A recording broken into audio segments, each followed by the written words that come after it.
Hi everybody, thanks for watching this video with me today. Today is, because I got a story, this is a huge story. It's so big, there's been a book written about it and a huge motion picture made about it.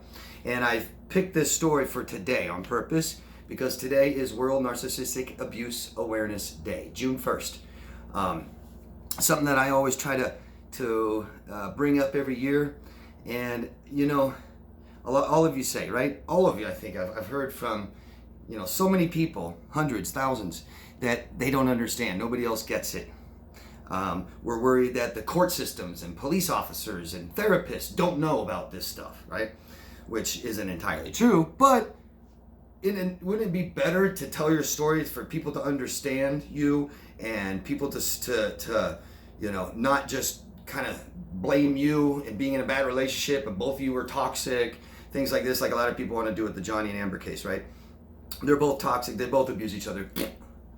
And it's sad. It's sad because almost all abusive relationships have someone that has the power and someone that does not, right? So if you guys want to do something today to help this World Narcissistic Abuse Awareness Day, there's things that you can do, and you can just bring about awareness and bring this topic up, on social media and stuff and talk about it. I'm not encouraging you to tell your own story, but you can say you have, I'm not suggesting you do. If you want to, go ahead.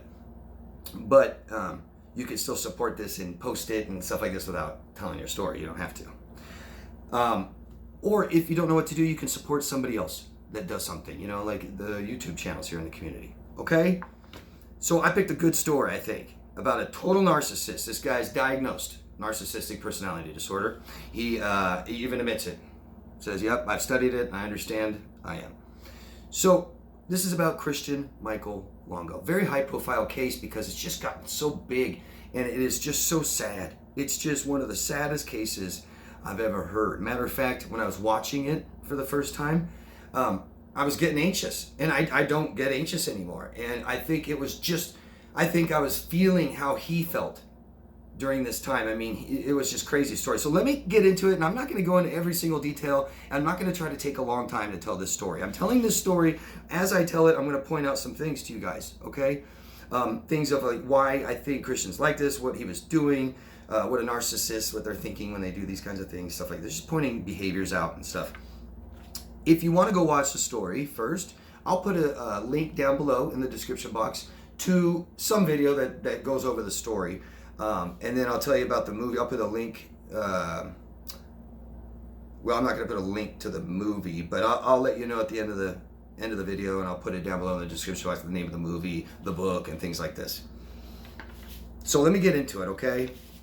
This is a story about Christian Michael Longo and his family, his wife Mary Jane, and his 3 children, Zachary 4, Sadie 3, and Madison 2. And this is a story of lies, manipulation, religion, and murder. So let's get into it. Christian Longo, he goes by Chris, so I'm going to call him Chris. Born in 1974. He was abused by his father. The whole family admits it. And the father abused his younger brother and their mother, Joy. Joy was still a teenager when she had Michael. I'm sorry, Chris. Christian Michael. Chris. She was a teenager. Father abused the whole family for several years. She got remarried. I believe Chris was 4 or 5. And eventually got into the Jehovah's Witness church. She completely indoctrinated Chris into this religion, and really early. It didn't say what year, but it was like he was like 5 or 6 right away. Just started being indoctrinated into this religion, and she went door to door. She went door to door to try. I can't remember what it's called. But trying to get people to come into their church, and I think we've all had somebody do that. From different religions. But Jehovah's Witness, she brought Chris along as a little kid, door to door, to try to get people to be this religion. She also made Chris answer questions within the organization, within the church. He learned to be very good at it. And I think this is the core of his manipulation tactics and his skill, his being a con artist, total con artist, this guy is. I think this is what helped. I think that he was severely abused and severely neglected. Severe neglect. He has a disturbed self, big time. And this kind of neglect, I think it was no preparedness for life. I don't think they taught him anything and kept him from everything. Not allowed to date, not allowed to have friends, not allowed to be on sports teams. I mean, Jehovah's Witness, I'm not going to try to attack it, so I'm not going to give you my opinion. I'm not religious at all. But they don't believe in mingling with anyone else that's not Jehovah's Witness. Period. I think you're called an apostate. And so therefore, very difficult to raise children where they can't associate with non-Jehovah's Witness. Jehovah's Witness isn't that big to where you can really do that successfully. I think they even call apostates, what do they call them? God, I wish I could remember. I didn't write it down. They're called something like worlders or something like that, where their interaction with the rest of the world, like that's a bad thing. You know, I mean, I can get into the cult aspect of this religion, but this is for Chris. Literally a couple days, right around Chris's 18th birthday, he wanted to date Mary Jane, and they said, "You're too immature to date yet," which is interesting at 18. It's an I mean, I've heard parents say that, you know, at every age. Not at 18. Interesting. You're too immature, and I think that's parenting, right? So Chris got blamed for being too immature when his parents kept him totally immature. And so what they did is if you want to date Mary Jane, go date her, but you can't live in this house. So an 18-year-old in love, thought he was in love, left. Okay? And so now we have a child out there that is very immature, can't take care of himself. And what did the parents do? Oh, you can't date, so leave. So now you've got this kid that went out trying to live on his own. And I'm not making excuses for Chris, by the way. Okay? A kid isn't necessarily until 17, and then you're an adult right at 18. I don't think that age makes us grown up. I think Chris is extremely immature. I mean, that's not even an appropriate word. Underdeveloped, big time. So on his 18th birthday, he left, went to go date Mary Jane, and what happened was he ended up getting married in 1993. He was 19, so it was pretty much right away. Got married to Mary Jane, and began having children in this time, very short time. He ended up having the 3 children that I spoke of, Zachary, Sadie, Madison. He began telling people, this is the first corruption. He began telling people right away, people came forward about him, since this became so high profile, people came forward about him throughout this whole story. But right away, he started telling people he works for the New York Times. He like delivered papers. That's it. He was just a news idiot, so he lied. Which really shows that he's not confident in who he is, can't be himself, and really cares about status. Right off the bat, right away, and he sure does. This is a great story of a narcissist. Started having financial problems right away. I truly believe that he couldn't do these simple tasks that we do. I don't think that he could balance checkbooks and pay bills. I don't think he understood credit. I don't think he even understood authority that well. His entire life became the church. And so all that mattered is what the church thought of him, how he looked to the church.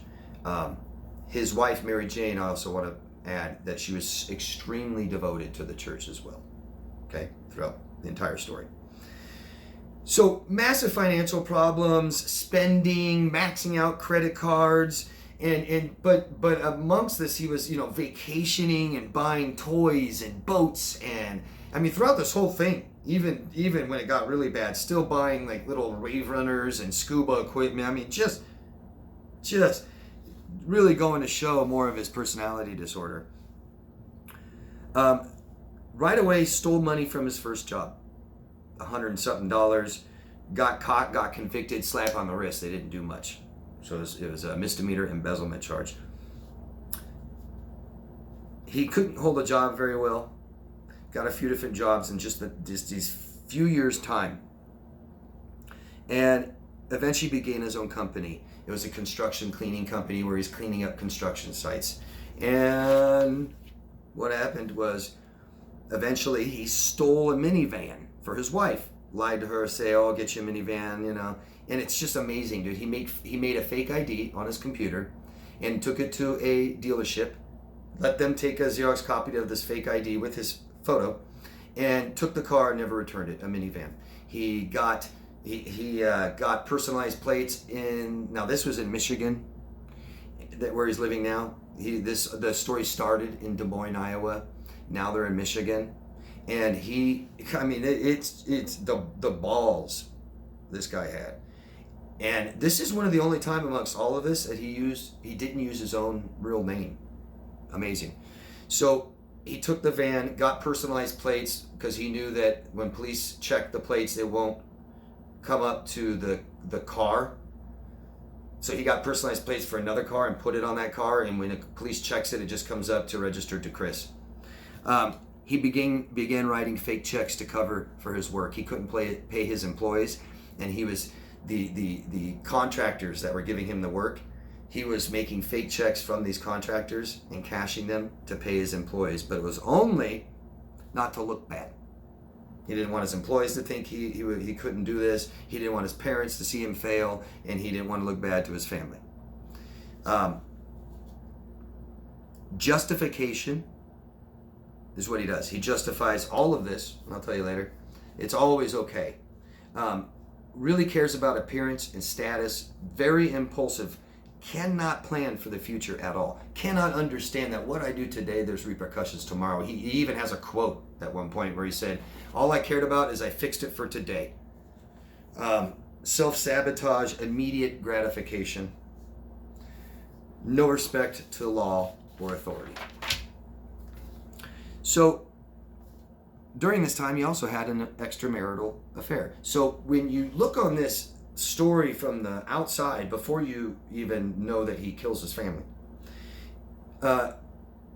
it looks like Chris is a legit guy trying really hard, cares about his family a lot and his children. I mean, he says things like he quit a job once and says, "I won't have anything take away from me being in my second child's life and watching them walk and stuff," which he couldn't do with his first child's wife because he worked all the time.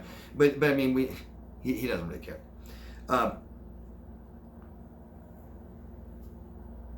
He was eventually caught for a lot of the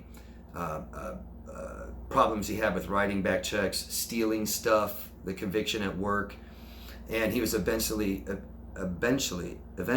banned by the organization, by the church, and banned by his family, by his parents. And he ended up fleeing with his wife and 3 children in the stolen minivan. There was investigations now coming up. He's being investigated about the checks and the fraud and stuff like this.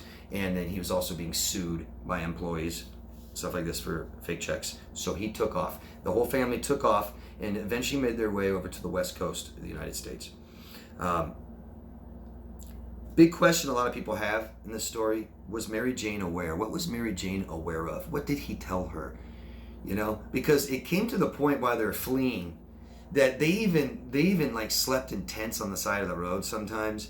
They would go stay in seedy motels and lie to the manager and say, "Oh, me and my family, my credit card's maxed out, can I pay cash so I don't have to show you my ID," and things like this. It's a crazy story. Was Mary Jane aware? We still don't know. But the problem with the Jehovah's Witness religion is called wifely subjection, which no matter what, the wife supports and obeys her husband, even when he's making wrong decisions. By her supporting him can make that decision a little better for him. Nothing about him supporting her, though. Religion, baby. They made it to Newport, Oregon. Eventually, they went to another little town below that. Another town, they made it to Newport, Oregon. Around or on November 16th or 17th, 2001, he ended up murdering Mary Jane in Madison, one of his children. Experts say that he basically just felt like he couldn't do this anymore, and he couldn't pay for the family anymore, and his life would be much easier if all he had to do is take care of himself. He murdered them too, and threw them, and put them in suitcases and threw them in the bay in Newport, right across the street from his hotel that they were staying at. December 17th, a month later, 2001, they found the bodies of his other two children, Sadie and Zachary. He threw them over a bridge, tied to each of them, tied pillowcases full of weights or rocks, and threw them over the bridge alive. He stuck around for a couple days still, thinking that he was in the clear, told everyone in the family left him, he's all good, he's single now, seemed like in a great mood. He ended up stealing, he knew that his time was running short. He went up to Wilsonville, Oregon, a town right outside of Portland, Oregon, north of Newport. And he stole another car right out of the dealership, just saw that there was keys in it and drove it right off. He left the stolen minivan that he's been using there in the parking lot. This is when things started to unfold. Zachary floated to the top. So they found Zachary. They found Sadie. A day or two later, they found the wife in Madison. All 4 members of his family were found within a couple of days. And they figured out he was the only one missing. So he was wanted. He ended up being FBI's most wanted top 10 list. He ended up fleeing to Cancun. He even bought a ticket using credit card numbers from another job he had. He kept that and he used those and put it in his own name. Like I'm saying, everything he was doing was in his own name. Like you knew this was all going to catch up with you. He fled to Cancun, Mexico, and took on another alias. A man called Michael Finkel. Michael Finkel worked for the New York Times. This is amazing, and you'll see this in the movie. It's kind of cool. But Michael Finkel just got fired for embellishing a story from the New York Times. Literally like the day around this that they caught Chris in Mexico. So the FBI eventually caught Chris in Mexico due to tips in Tulum, Mexico, just south of Cancun. When they caught him, he said, yes, I'm Chris Longo. They extradited him back to Oregon where the murders were committed, and he's now serving a death sentence in Oregon. There's a moratorium on death sentences right now, so he's just serving life in prison. But what's amazing, something else that's amazing, is when he got caught and arrested, there were stories that it was Michael Finkel from the New York Times, and he read that, Michael Finkel, like the day he got fired from the New York Times, and just was like, oh my God, this is crazy. This guy says he's Michael Finkel. So Michael Finkel ended up going to Oregon, talking to him, right? And told him, Chris said, I took on your ID. He became obsessed with Michael Finkel. He loved what he did for his career. He wished that he could be a writer for the New York Times, and he wished he could travel the world and live the fancy life. So he just started saying he's Michael Finkel. Well, Michael Finkel, since he's fired, had no more work with Chris and started talking to him in prison. He ended up writing a book. About this called True Story, Murder, Memoir, Mea Culpa. He eventually later Chris admitted to Michael Finkel that he did murder his entire family. That's when he admitted he's a narcissist. There's also a movie called True Story. It came out in 2015, starring James Franco and Jonah Hill. It's pretty good. It's pretty neat after you know the story to watch it. I kind of like that better. Yeah. Amazing story. So sad. And it's just, dude, how do you kill your 3 children, ages 4, 3, and 2? He may try to make up some story that his wife almost killed one of the kids. He thought she did, so he killed her, and then later realized the child isn't dead, so he just killed the child anyways, and then just said, what the hell, and threw the other 2 over the bridge. Eventually came out. But you know what he cared most about? What he looked like, telling the story being in the, having a movie about him.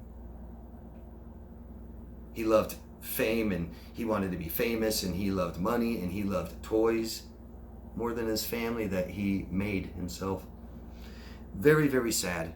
My hearts go out to the 3 children and the wife that are now dead, and the entire family and people that cared about all of them. Very, very sad. Again, I thought this would be a good story to tell for World Narcissistic Abuse Awareness Day. Let me know what you guys think of this story of Michael and his family. Ask me any questions you want. If I know any more information, I'll tell you what I think about all of this and stuff. I just, there's just a lot that we can learn from these kinds of things, right? We don't support people no matter what they're doing. We take time to get to know people. We don't rush into marriage and these huge commitments before we know someone. We don't be fooled by religion. That's a big one. Psychopaths use religion to get people to trust them. It doesn't matter what somebody says or what they look like, or what they do. Okay? It's a extremely interesting story. Like I said, it made me anxious watching it, because I just can't imagine how the whole family felt while they were on the run. Amazing. If you watch it, let me know what you think. Let me know what you think of this. Ask questions, I'll always answer them. Try to do something if you can for today. Do something to support it, to do something to support somebody else, stuff like that, okay? Love yourself first, guys. I'll see you again later. Bye-bye.